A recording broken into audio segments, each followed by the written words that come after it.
बिस्मिल्लाहिर्रहमानिर्रहीम अस्सलामु अलैकुम रहमतुल्लाह। Field marshal army chief general Asim Munir की बतौर सीडीएफ यानी कि चीफ ऑफ डिफेंस फोर्सेस की तैनाती से पहले चंद दिन पहले, अब आपने इस पूरी सिचुएशन को समझना, सिनारियो समझना कि सिनारियो क्या बना।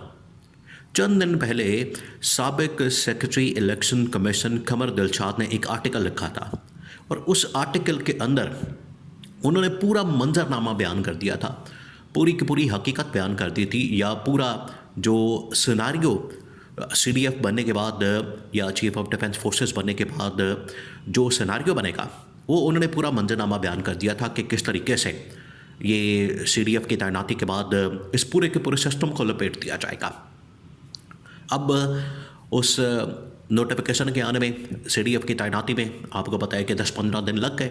10-15 दिनों में क्या होता रहा, क्या तमाशा लगा रहा, इस्टेब्लिशमेंट नून लीग के दरमियान क्या मामला तय पाते रहे, ये आपको पता है कि नून लीग डिमांड करती रही, इस्टेब्लिशमेंट अपनी शराइत के ऊपर बात करती रही, नून लीग की अपनी फरमाइशें और शराइत थी, ये पूरी दुनिया को पता है। इसके ऊपर देखिए, आप ज़रा इमेजिन करें, इसके ऊपर कितनी ये लोग मिट्टी डालने की बात करते हैं, इसको छुपाने की या इसको अंडर द कार्पेट फेंकने की या इसको किसी तरह से दबाने की बड़ी कोशिश कर रहे हैं। इनके सहाफ़ियों की जानिब से, लोगों की जानिब से, या इनके एमएनएस की जानिब से, इनके स्पोक्समैन की जानिब से, इनके लोगों की जानिब से बड़ा दबाने की कोशिश की जाती है, लेकिन नाकाम हो गई। खबरें आखिरकार बाहर आ जाती हैं। यह बहुत नहीं है, ये अब वो दौर नहीं है कि जिसमें आप खबरें छुपा लें, दबा लें। अब चीज़ें बाहर आ जाती हैं, लोगों को पता लग जाता है, तो पूरी दुनिया को पता है कि इस मामले में क्या हुआ। अब उससे पहले जो है कमर दिलशाद, जो साबिक सेक्रेटरी इलेक्शन कमीशन, उन्होंने एक आर्टिकल लिखा। अब उनकी जानिब से एक बार फिर से आर्टिकल लिख दिया गया। ये आप इस बात को समझें। देखिए, ये जो कमर दिलशाद की जानिब से आर्टिकल लिखा जाता है, ये एक बात तो आप बिल्कुल कैटेगोरिकली आपने जहन में रखनी है, ये कि कमर दिलशाद इस्टेब्लिशमेंट के नुमाइंदे हैं। और आप ज़रा तसव्वुर करें कि पाकिस्तान में इस वक्त इस्टेब्लिशमेंट के कितने लोग मौजूद हैं। हर जगह पर आपको इस्टेब्लिशमेंट के लोग नज़र आते हैं। मुख्तलिफ टीवी टॉक शोज़ के अंदर ये फैसल वाडा, मोहसिन नकवी, वज़ीर ख़जाना और इस तरह की बेशुमार आपको वज़ीर, मशीर, एमएनए, एमपीए, सेनेटर, बेशुमार लोग इस तरह के नज़र आएंगे। इवन के बहुत सारी पोजीशन के ऊपर बैठे हुए ब्यूरोक्रेट्स, ये इस्टेब्लिशमेंट के नुमाइंदे होते हैं। तो आज जब सीडीएफ का ओहदा बन गया, सीडीएफ की तैनाती होगी, उनका नोटिफिकेशन आ गया, army chief general Asim Munir को चीफ ऑफ डिफेंस फोर्सेस का ओहदा मिल गया।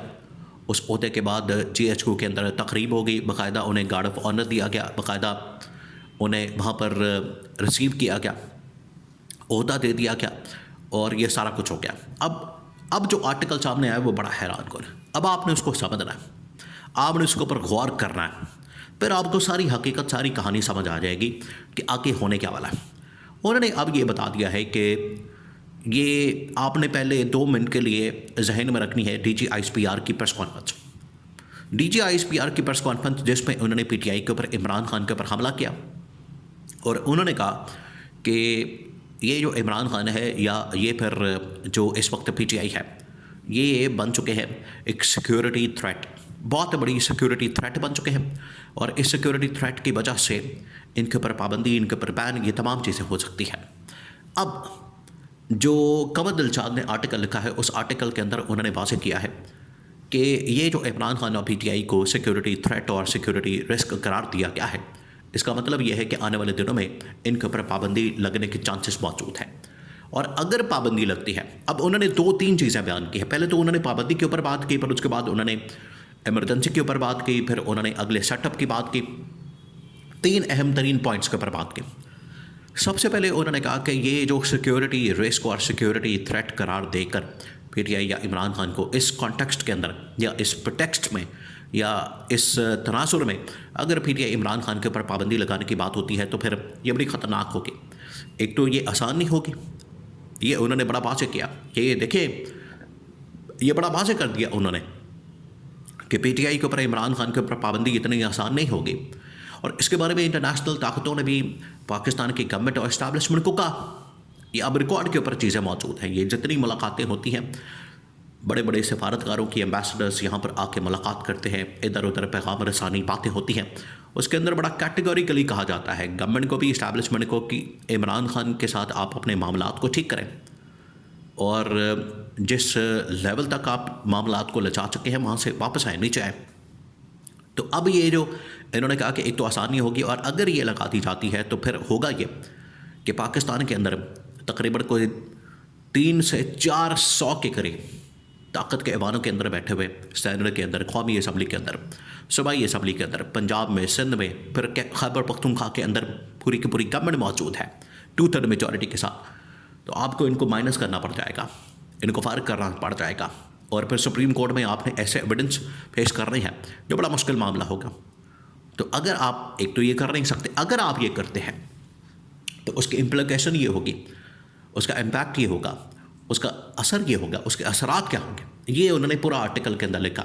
उन्होंने कहा कि फिर मुल्क का निज़ाम नहीं चलेगा, क्योंकि अब 300-400 लोगों, देखो ये जो इस वक्त इलेक्शन होते हैं, जब भी आम इंतखाबात होते हैं, उसमें टोटल तकरीबन कोई 300 के करीब कौमी असम्बली की नशस्तें होती हैं, और फिर उसके बाद सूबाई असम्बली की, ये बन के तकरीबन को 800-900 सीटें बन जाती हैं जिनमें इंतखाबात होता है पूरे पाकिस्तान में, आम इंतखाबात में। अब अगर 400 के करीब, इसका मतलब है कि ये आधी तो सीटें फारिग हो गई जिसमें PTI ने कामयाबी हासिल करके रखी है, और उन्होंने अपने MPA, MNA वगैरह, सेनेटर वगैरह मंतखब करवाए हैं इमरान खान के नाम के ऊपर PTI के प्लेटफॉर्म से। तो ये आधा सिस्टम तो फारिग हो जाएगा, तो आधे का क्या करेंगे?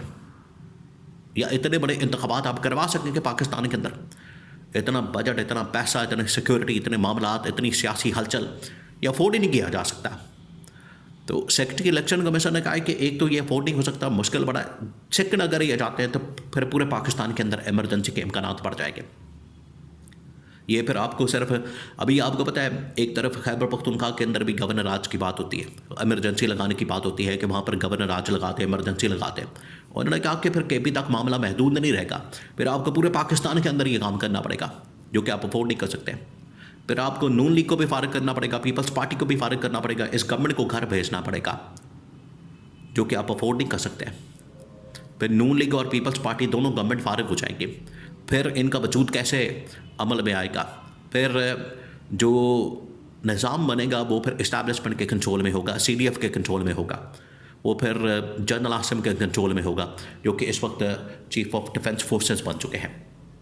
तो उन्होंने बड़ा वाज़ेह तौर पर बता दिया कि ये आपके पास 2 ऑप्शन हैं, या तो आप फिर स्ट्रेट अवे सीधा जाएं और आप PTI के ऊपर, MNA के ऊपर, इनके तमाम लोगों के ऊपर पाबंदी लगा दें, इन तमाम लोगों के ऊपर पाबंदी लगा के मुल्क के अंदर आप निज़ाम की तबाही फेर दें, तहस नहस कर दें, और फिर इमरजेंसी लगा दें। उसमें नून लीग, पीपल्स पार्टी भी फारिग हो जाएगी।